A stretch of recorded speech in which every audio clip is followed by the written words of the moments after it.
क्या आज की सुप्रीम कोर्ट हियरिंग में एक बड़ा सेटबैक लगा है वेस्ट बंगाल सीएम ममता बनर्जी को? और क्या सुप्रीम कोर्ट ने उन्हें डांट लगाई है या फिर उल्टा इन्फोर्समेंट डायरेक्टरेट को ही सवालों के कटघरे में खड़ा कर दिया गया है? तो चलिए देखते हैं, क्योंकि जो आज कोर्ट में हुआ है वो सिर्फ एक रेड का इशू नहीं है, बल्कि पूरे फेडरल स्ट्रक्चर, कॉन्स्टिट्यूशनल रेमेडीज और स्टेट वर्सेस सेंटर के पावर टसल का एक बड़ा एग्जाम्पल बन गया। Hello law lovers and justice seekers, welcome to law Chakra. हम आपके लिए लेकर आए हैं कुछ बहुत ही exclusive. Introducing law Chakra prime membership, जो आपको देगा exclusive access like never before. बनिए लॉ चक्रा की प्राइम मेंबर और अनलॉक कीजिए full potential of legal knowledge. अभी ज्वाइन कीजिए। तो बैकग्राउंड समझना बेहद जरूरी है। 8 जनवरी को कोलकाता में पॉलिटिकल कंसल्टेंसी फर्म आईपैक के ऑफिस पर ईडी ने रेड की थी, जो एलिजेडली कोल स्कैम से लिंक्ड मनी लॉन्ड्रिंग इन्वेस्टिगेशन का पार्ट था। लेकिन इस रेड के दौरान जो हुआ वही आज सुप्रीम कोर्ट में सबसे बड़ा मुद्दा बन गया है। ईडी का कहना है कि सीएम ममता बनर्जी खुद वहां पहुंच गई थी, उन्होंने ऑफिशियल्स को कन्फ्रंट किया और एलिजेडली लैपटॉप, फोन और डॉक्यूमेंट्स लेकर वहां से निकल गए। ईडी ने इसे ग्रोस अब्यूज ऑफ पावर बोला है, जबकि सीएम ने इस रेड को पॉलिटिकली मोटिवेटेड बताया है और बीजेपी पर टारगेट करने का आरोप लगाया। अब कोर्ट में जो सबसे इंटरेस्टिंग ट्विस्ट आया वो था कि ये केस सिर्फ फैक्चुअल डिस्प्यूट तक लिमिटेड नहीं रहा, बल्कि एक पूरे कॉन्स्टिट्यूशनल डिबेट में कन्वर्ट हो गया, क्योंकि वेस्ट बंगाल गवर्नमेंट ने सीधा चैलेंज कर दिया कि ईडी का सुप्रीम कोर्ट आना ही गलत है। सीनियर एडवोकेट श्याम देवान, जो कि वेस्ट बंगाल गवर्नमेंट की तरफ से मौजूद थे, उन्होंने सुप्रीम कोर्ट की bench of justices PK Mishra and NV Anjaria के सामने आर्ग्यूमेंट शुरू करते हुए एक स्ट्रॉन्ग पॉइंट उठाया। कहा कि ED is not a juristic entity, it is nothing beyond just a department of the government, it does not have by itself any personality. मतलब सिंपल लैंग्वेज में ईडी कोई इंडिपेंडेंट लीगल पर्सन नहीं है, वो सिर्फ एक गवर्नमेंट डिपार्टमेंट है और आर्टिकल 32 के अंदर सिर्फ पर्सन्स ही फंडामेंटल राइट्स इन्फोर्स करने के लिए कोर्ट आ सकते हैं। अब यहाँ पर जस्टिस प्रशांत कुमार मिश्रा ने एक हाइपोथेटिकल सिचुएशन रख दी जो एक्चुअली इस केस से इंस्पायर्ड थी। उन्होंने कहा कि there might arise unusual situations such as the chief minister obstructing a central agency. If 226 is also not maintainable, 32 is also not maintainable, then who will decide? अब ये लाइन बहुत crucial है, क्योंकि कोर्ट एसेंशियली ये कह रहा है कि अगर सच में कोई चीफ मिनिस्टर सेंट्रल एजेंसी के काम में इंटरफेयर करे तो क्या सिस्टम में कोई वैक्यूम रह जाएगा, कोई रेमेडी नहीं होगी? लेकिन सीनियर एडवोकेट दीवान ने यहाँ भी अपना पोजीशन मेंटेन रखा। उन्होंने कहा कि रेमेडी है, लेकिन सही तरीके से यूज करना होगा। उन्होंने सजेस्ट किया कि यूनियन ऑफ इंडिया खुद केस फाइल कर सकता है अंडर प्रॉपर कॉन्स्टिट्यूशनल प्रोविजन, और उन्होंने क्लियर बोला the central government may certainly come forward, but that must be examined within the framework prescribed by the constitution। और अब यहीं पे ईडी का स्टैंड समझना जरूरी है। ईडी कह रही है कि उनके ऑफिसर्स के खिलाफ एफआईआर रजिस्टर कर दिए गए वेस्ट बंगाल पुलिस ने, और उनका इन्वेस्टिगेशन प्रैक्टिकली ब्लॉक हो गया। इसलिए उन्होंने सुप्रीम कोर्ट से डिमांड की कि सीबीआई एफआईआर रजिस्टर करे और इंडिपेंडेंट इन्वेस्टिगेशन हो। लेकिन यहीं पर सीनियर एडवोकेट कपिल सिब्बल ने सीएम ममता बनर्जी की तरफ से एक और स्ट्रॉन्ग काउंटर दिया। उन्होंने सीधा बोला कि ED cannot file a writ petition seeking to direct the CBI to register an FIR. अब ये एक इम्पॉर्टेंट लीगल प्रिंसिपल है, क्योंकि जनरली एक एजेंसी दूसरी एजेंसी को डायरेक्ट नहीं कर सकती कि तुम एफआईआर रजिस्टर करो, स्पेशली रिट जुरिस्डिक्शन में। जब बेंच ने बोला कि ईडी ऑफिसर्स की सेफ्टी थ्रेटन हुई, तो सीनियर एडवोकेट सिब्बल ने भी एक प्रैक्टिकल जवाब दिया, assuming they have been threatened, what is the fundamental right here? और फिर उन्होंने क्रिमिनल लॉ का रेफरेंस दिया।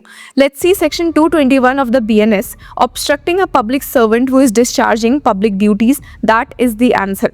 मतलब अगर ऑब्स्ट्रक्शन हुआ है तो उसका रेमेडी क्रिमिनल लॉ में ऑलरेडी अवेलेबल है, उसके लिए आर्टिकल 32 का यूज करना बिल्कुल जरूरी नहीं है। सीनियर एडवोकेट कपिल सिब्बल ने एक और important बात बोली, unless there is a predicate offense, ED cannot come into the picture, cannot file a writ petition for the fundamental right to have the CBI lodge an FIR। अब ये basically ED के powers को limit करता है, क्योंकि ED का jurisdiction तब activate होता है जब कोई शेड्यूल्ड ऑफेंस हो, और यहाँ वो डायरेक्टली CBI इन्वेस्टिगेशन की डिमांड कर रहे हैं। पर बेंच का कंसर्न अभी भी वही था कि एक्स्ट्रा ऑर्डिनरी सिचुएशन में क्या होगा, और जस्टिस मिश्रा ने क्लियरली बोला कि there should not be a vacuum. ये लाइन इंडिकेट करता है कि कोर्ट इस इशू को लाइटली नहीं ले रहा, क्योंकि अगर सच में कोई कॉन्स्टिट्यूशनल गैप है तो उसे एड्रेस करना बेहद जरूरी है। हालांकि व्यूअर्स, आपको बता दें कि सुप्रीम कोर्ट ने इस हियरिंग के दौरान कहा भी है कि वेस्ट बंगाल सीएम ममता बनर्जी का ऐसे इंटरफेरेंस करना is not a happy situation, और जब सुप्रीम कोर्ट बेंच डिस्कस ही कर रही थी कि ऐसे केसेस में क्या होगा, तो सीनियर एडवोकेट श्याम दीवान ने इस पॉइंट को पकड़ते हुए बोल भी दिया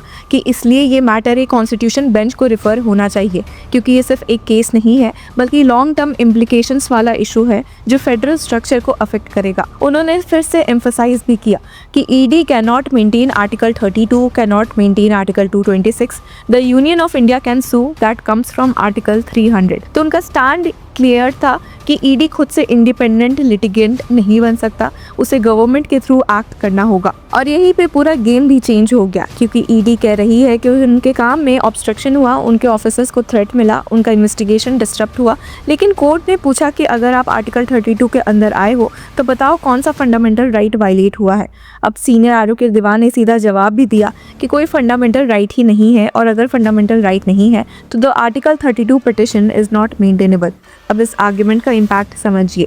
अगर ईडी जैसे सेंट्रल एजेंसी को ही ये बोला जाए कि तुम सुप्रीम कोर्ट के पास नहीं आ सकते, तो फिर ऐसे सिचुएशन में रेमेडी क्या होगी? यही सवाल बेंच को भी डिस्टर्ब कर रहा था। यहाँ पे एक और बड़ा कॉन्स्टिट्यूशनल एंगल आता है, आर्टिकल 131, जो सेंटर और स्टेट के डिस्प्यूट्स के लिए स्पेसिफिकली डिजाइंड है।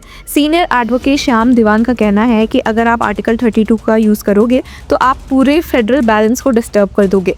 उन्होंने वार्निंग दी कि if we allow this, a situation can arise where article 32 is being used by one department against another department.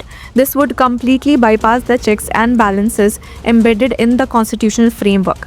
मतलब अगर आज ईडी को अलाउ कर दिया गया, कल कोई और डिपार्टमेंट किसी और डिपार्टमेंट या स्टेट के अगेंस्ट डायरेक्टली सुप्रीम कोर्ट आ जाएगा और पूरा सिस्टम केओस में चला जाएगा। अब अगर आप पूरा सिनारियो देखें तो यहाँ पे 3 लेयर्स का कन्फ्लिक्ट चल रहा है। पहला, फैक्चुअल डिस्प्यूट कि रेड के दौरान एक्चुअली क्या हुआ, क्या सीएम ममता बनर्जी ने इंटरफेयर किया या नहीं। दूसरा, लीगल डिस्प्यूट कि ईडी के पास कौन सी पावर्स है और वो कैसे एक्सरसाइज कर सकता है। और तीसरा, कॉन्स्टिट्यूशनल डिस्प्यूट कि सेंटर और स्टेट के बीच कन्फ्लिक्ट्स का रिजोल्यूशन कैसे होगा। सबसे इंटरेस्टिंग बात यह है कि सुप्रीम कोर्ट ने अभी तक किसी एक साइड को क्लियरली डांट नहीं लगाई है, ना ही ईडी को पूरी तरह सपोर्ट किया है और ना ही सीएम ममता बनर्जी को क्लीन चिट दी है, बल्कि कोर्ट ने दोनों साइड्स को टफ क्वेश्चंस पूछे हैं। एक तरफ कोर्ट का कंसर्न है कि अगर स्टेट इंटरफेरेंस हो रहा है तो सेंट्रल एजेंसीज को प्रोटेक्शन मिलनी चाहिए, लेकिन दूसरी तरफ कोर्ट ये भी इंश्योर करना चाहती है कि कॉन्स्टिट्यूशनल फ्रेमवर्क और फेडरल बैलेंस कॉम्प्रोमाइज ना हो। तो व्यूअर्स, इस पूरे मुद्दे पर आपकी क्या राय है? Do let us know in the comment section. Until then, keep following Law Chakra.